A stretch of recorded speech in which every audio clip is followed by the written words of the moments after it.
अस्सलाम वालेकुम जी, मैं ਤੁਹਾਡਾ मेज़बान डॉक्टर इफ्तिखार एनीमल पॉइंट आरफ वाले तो जिस तरह तुम जानते हो एनीमल पॉइंट आरफ वाले तो हर रोज़ मैं अच्छे तो अच्छा जानवर लियावन की कोशिश करना। इस तरह ही अज एक साहीवाल की थोड़ा जिहा चोलस्तानी का क्रास है वो गां सी मैनू सईद भाई ने दसिया मैं आते जानवर देखा माशाल्लाह जानवर बड़ा खूबसूरत है। पहले तुहानू जानवर दिखाने उस तो बाद आपां करांगे मालक नाल सारियां गल्लां। ए जनाब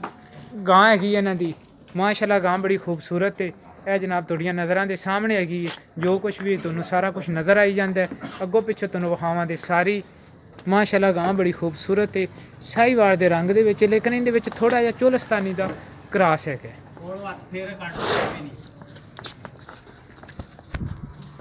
ਇਹ ਜਨਾਬ ਥਣ ਚੱਡਾ ਤੁਹਾਡੇ ਸਾਹਮਣੇ ਥਣ ਤੁਹਾਨੂੰ ਨਜ਼ਰ ਆਈ ਜਾਂਦੇ ਨੇ ਐਨ ਮੁੱਠ ਪਰ ਜਨਾਬ ਮਾਸ਼ਾਅੱਲਾ ਬੜੇ ਸੋਹਣੇ ਥਣ ਹੈਗੇ ਨੇ अजान भी होने लग पी माड़ा जन छड़ते टोरते वहाँ भी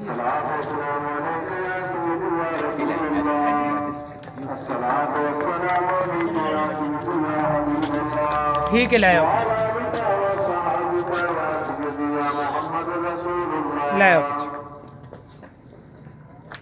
लो जी इत्थे मैं लियावन लगा ब्रेक अजान तो बाद इत्थों ही दोबारा आप आपदी वीडियो दा करां देगा शुरू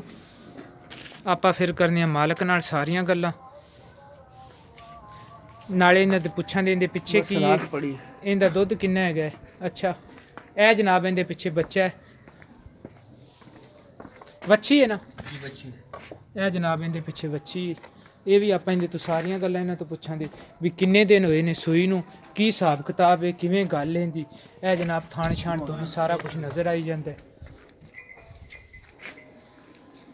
अस्सलाम वालेकुम जी की हाल है जनाब ठीक बिल्कुल शुक्र इधर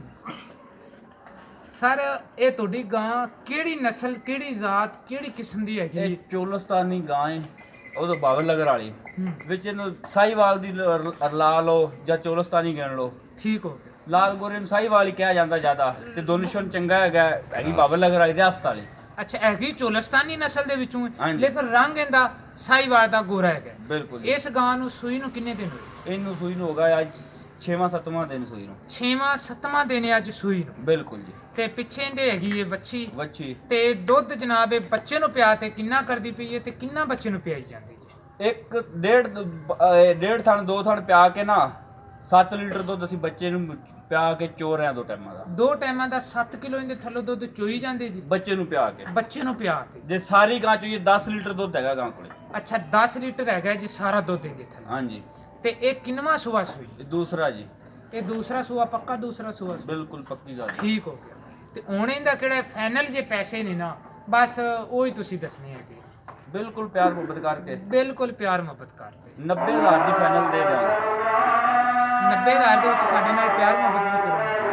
ਪਿਆਰ ਮੁਹੱਬਤ ਤਾਂ ਕਰ ਲਿਆ ਹੋਰ ਕਿੰਨਾ ਕੁ ਕਰਾਓਗੇ ਤੁਸੀਂ ਸਾਡੇ ਨਾਲ ਰਾਬਤਾ ਕਰੋ 0346 87 87 250 ਇਸੇ ਨੰਬਰ ਤੇ ਸਾਡੀ WhatsApp ਹੈ ਇਸੇ ਨੰਬਰ ਤੇ ਸਾਡੀ ਈਮੋ ਮਿਲਣੀ ਅਗਲੀ ਵੀਡੀਓ 'ਚ ਪਾਕਿਸਤਾਨ ਜ਼ਿੰਦਾਬਾਦ।